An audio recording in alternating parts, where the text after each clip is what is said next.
Alright, what's up, people? I'm here with another review. Change the scenery this time. I was taking a walk, and I was like, I didn't feel like sitting in front of sitting at the table at the house. So I was like, fuck it, I'll just do the review while taking this walk. It'd be nice for change of scenery. Yeah, this review is for the Dune movie. I've never read the book. I've seen the book around here and there. I've heard good things about it, but I just never read it. It was never something that was really on my list to get to. So this movie, so going into the movie, I was never really sure what the book or what any of it was about. And going into the movie, I'd been hearing pretty much mostly bad things about it. People either outright said it was boring, or that nothing happens in it because it's just a setup for the next one, or outright they didn't want to say it was boring, but they couldn't really bring themselves to say that it was good either. So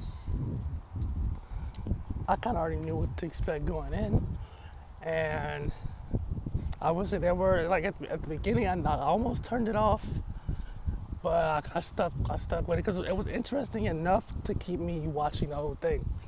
So I watched, I watched it last night on HBO Max, and I would say it's a slow-paced drama with some action scenes in it. So it's not like this sci-fi action adventure thing. It's a drama. It's more of a political drama.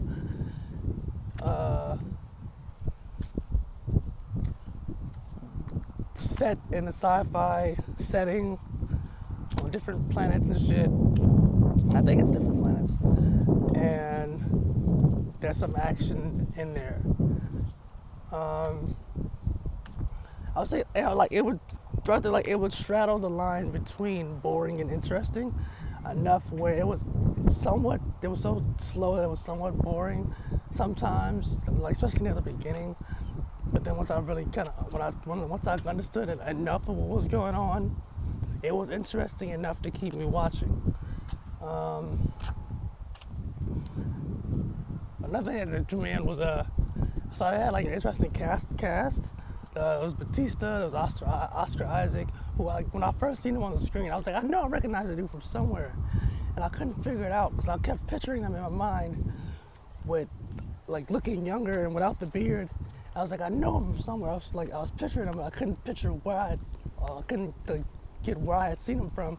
So I just looked up on Wikipedia, and so I think it was Poe Dameron in the Star Wars sequels.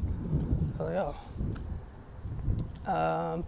Timothy Chalamet, I think his name is Chalamet. I know his first name is Timothy. I've never heard of that kid before this movie. So apparently he's like been nominated and won a bunch of awards for shit, but I've never heard of him before this movie. But I thought he was really good. Not that I expected him to be bad. It was just, he was better than I was like, it stood out how good he was in the role. Obviously, something else I had been warned about was Zendaya's character, that she wouldn't really do much throughout the movie. That she only ended up popping up in his visions, and then she was kind of like there at the end for the last fight scene. But other than that, she wasn't really. And as much as she was in the trailer, I would have expected her to be in more. Not that I was only watching it for her or whatever, but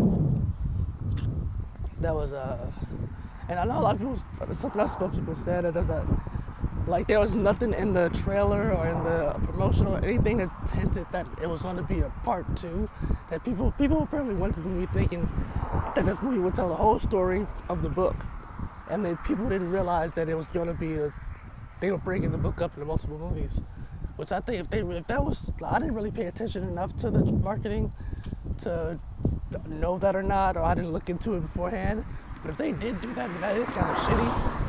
That people went into the movie thinking that they were going to get the whole story before the movie was partial.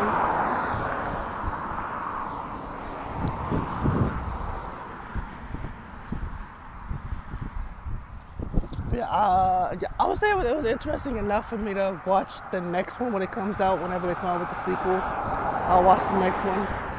I have no idea what the movie was like, what's going on. That was another thing for me is I wasn't really 100% sure what the fuck the plot was.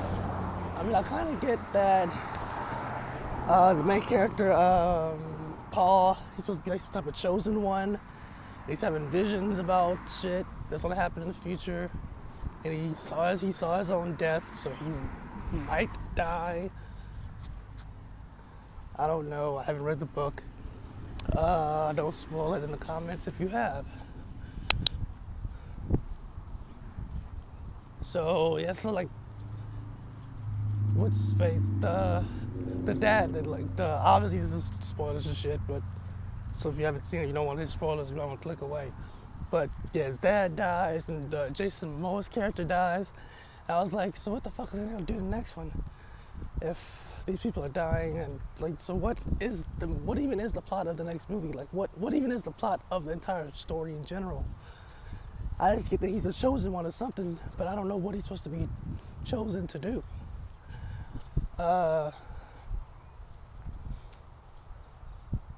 Yeah, that's pretty much all I got to say about this movie. It wasn't really much to it. It was more of a, it was decent. It wasn't as bad as I feel like some people have made it out to seem. But it wasn't like that much better than me saying that makes it sound. Like, it was interesting. If you like slow-paced, dramatic stuff, then this is for you. But if you want more action shit, like this is not Star Wars. It has politics like Star Wars, it's space, it's sci-fi like Star Wars, but it's nowhere near as much, even though it's the same kind of runtime, like 2.5 hours, this is nowhere near the same amount of action as Star Wars. So, yeah, that's it for this video. I'll see you in the next review, whatever that ends up being. Let me know what you thought about the movie in the comments if you did see it.